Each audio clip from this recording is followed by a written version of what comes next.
Welcome student. NCERT math class 10 lesson 1 exercise 1.3 question number 1। सिद्ध कीजिए कि √5 एक अपरिमेय संख्या है।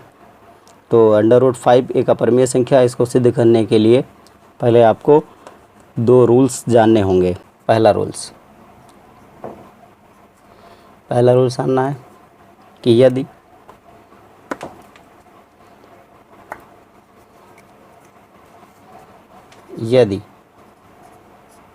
कोई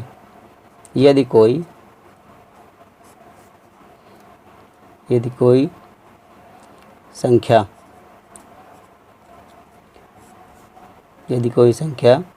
a स्क्वायर किसी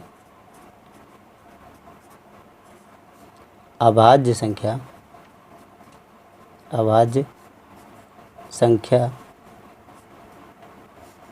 p से विभाज्य हो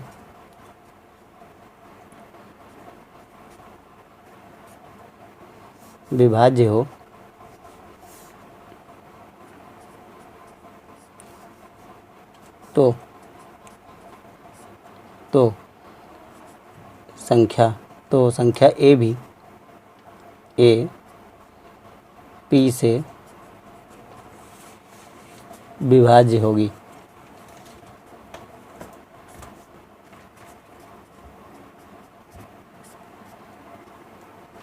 चलिए इसे एग्जाम्पल से समझते हैं कि यदि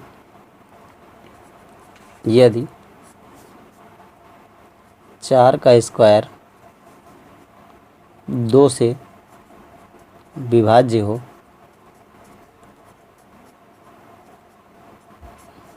है, यदि 4 का स्क्वायर 2 से विभाज्य है तो 4 2 से विभाज्य है।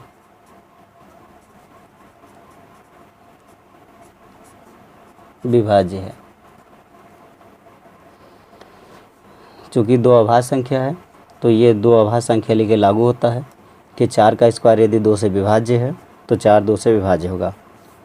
इसका उल्टा देखते हैं।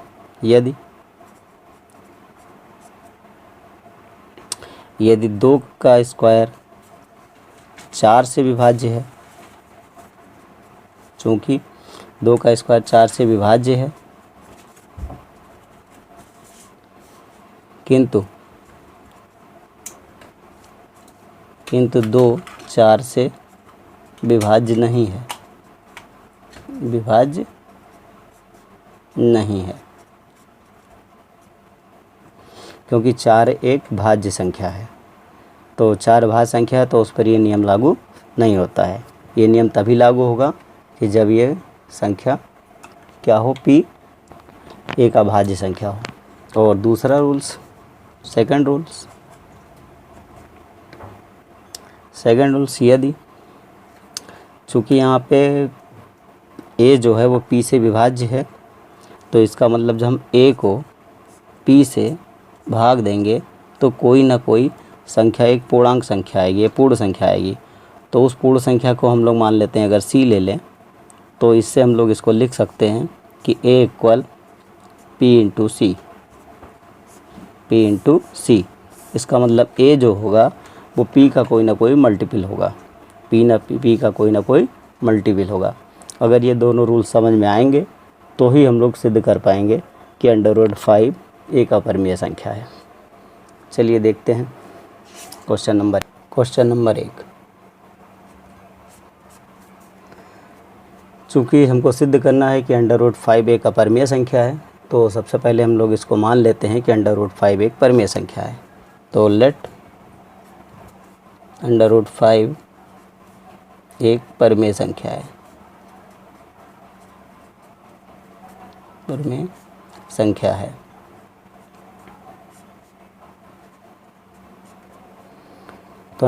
एक परिमेय संख्या है तो हम √5 को किसी परिमेय संख्या p/q के रूप में लिख सकते हैं, जहाँ पे q ≠ 0, क्योंकि परिमेय संख्या को हम लोग भिन्न के रूप में लिखते हैं, जहाँ पे p और q पूर्ण संख्याएं हैं, जहाँ p व q पूर्णांक हैं तथा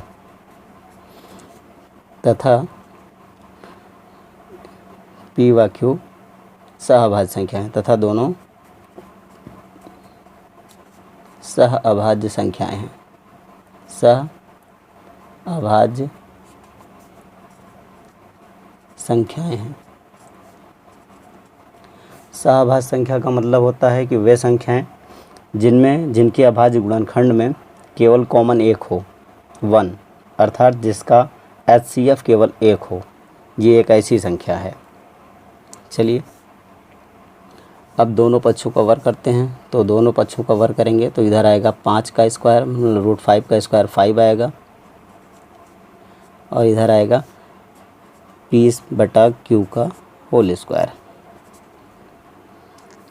चलिए फिर ये हो जाएगा 5 इक्वल हो जाएगा p²/q², क्रॉस मल्टीप्लाई करिए तो p² इक्वल हो जाएगा 5q²। इससे पता चलता है कि चूँकि p² का मान 5q² है, इसका मतलब 5 का कोई ना कोई मल्टीपल है, इसलिए p² 5 से विभाज्य होगा। तो लिखेंगे चूँकि p² 5 से विभाज्य है, 5 से विभाज्य है, और चूँकि 5 एक अभाज्य संख्या है इसलिए p भी 5 से विभाज्य होगा, इसलिए p 5 से विभाज्य होगा, विभाज्य है। इसका मतलब अगर p 5 से विभाज्य है तो अभी आपने दूसरा रूल्स लिखा था कि p को हम 5 का मल्टीपल ले सकते हैं, तो हम लोग p को ले सकते हैं कि p इक्वल 5k, जहाँ पे k एक पूर्णांक है, k पूर्णांक है। चलिए इसको फर्स्ट मान लेते हैं हम लोग इसको, और उसके बाद p का जो मान आया 5k इसको फर्स्ट में रख देते हैं। तो p का मान फर्स्ट में रखने पर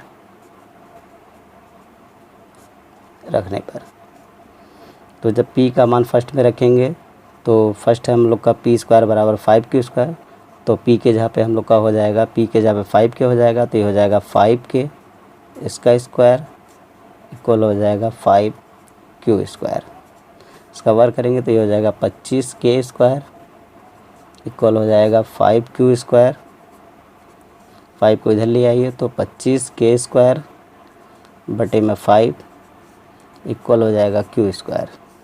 5 से 25 को काटिए, यहाँ पे 5 आएगा, तो ये हो जाएगा 5k² इक्वल q²। इसको उलट के भी ले सकते हैं कि q² इक्वल 5k²।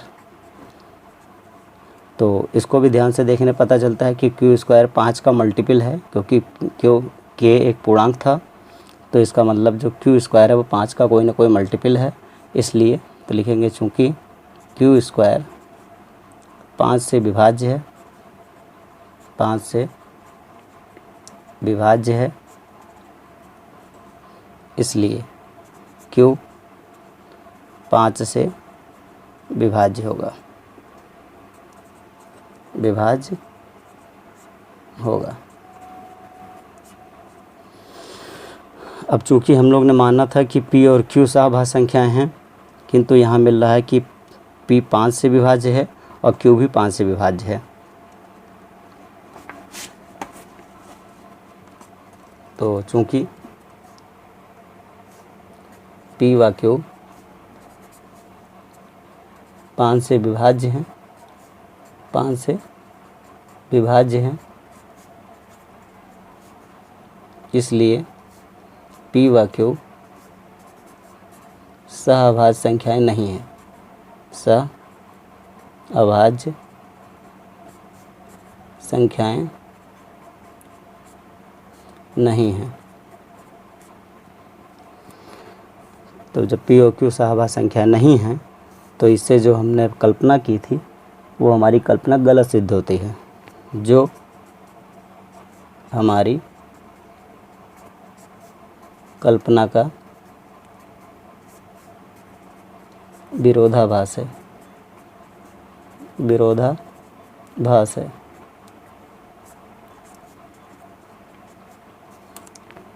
अतः √5 एक परिमेय संख्या नहीं है, परिमेय संख्या नहीं है, नहीं है। √5 एक अपरिमेय संख्या है, अपरिमेय संख्या है, क्योंकि कोई भी संख्या यदि परिमेय नहीं होगी तो अपरिमेय होगी, अपरिमेय संख्या है। इस तरह हमारा ये सिद्ध हो गया।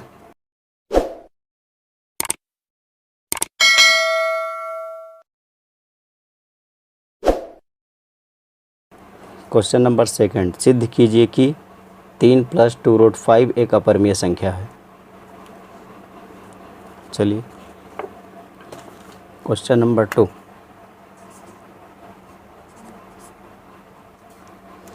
तो हमें सिद्ध करना है कि 3 + 2√5 एक अपरिमेय संख्या है। तो इसको सिद्ध करने के लिए सबसे पहले मान लेते हैं कि यह एक परिमेय संख्या है। तो लेट 3 + 2√5 एक परिमेय संख्या है, परिमेय संख्या है।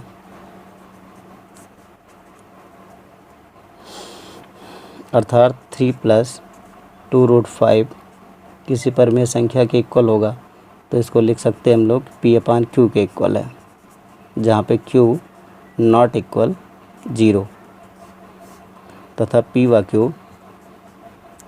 Q पूर्णांक हैं, पूर्णांक हैं तथा सहअभाज्य संख्याएं हैं, तथा सहअभाज्य संख्याएं हैं।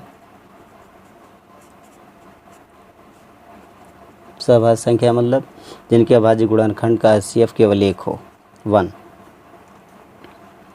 चलिए देखते हैं अब इसमें, अगर इसका हम लोग पक्षांतर करते हैं तो 2√5 इक्वल क्या होगा, 2√5 इक्वल हो जाएगा P/Q और 3 इधर आएगा तो -3।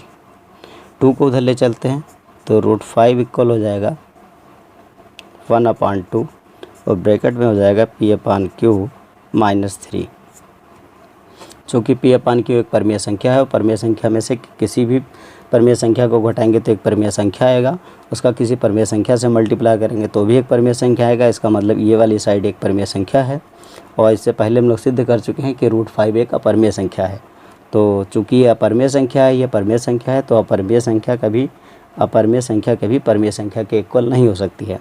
तो चूँकि √5 नॉट इक्वल 1/2 P/Q -3 के, क्योंकि √5 एक अपरिमेय संख्या है, अपरिमेय संख्या है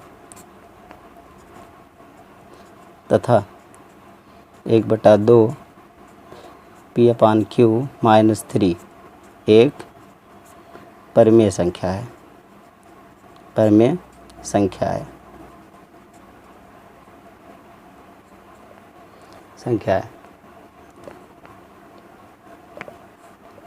जो कि हमारी कल्पना का विरोधाभास है, कल्पना का विरोधाभास है, विरोधाभास है। 3 + 2√5 एक परिमेय संख्या नहीं है, एक परिमेय संख्या नहीं है। अतः 3 + 2√5 एक अपरिमेय संख्या है, अपरिमेय संख्या है। इस प्रकार ये भी सिद्ध हो गया।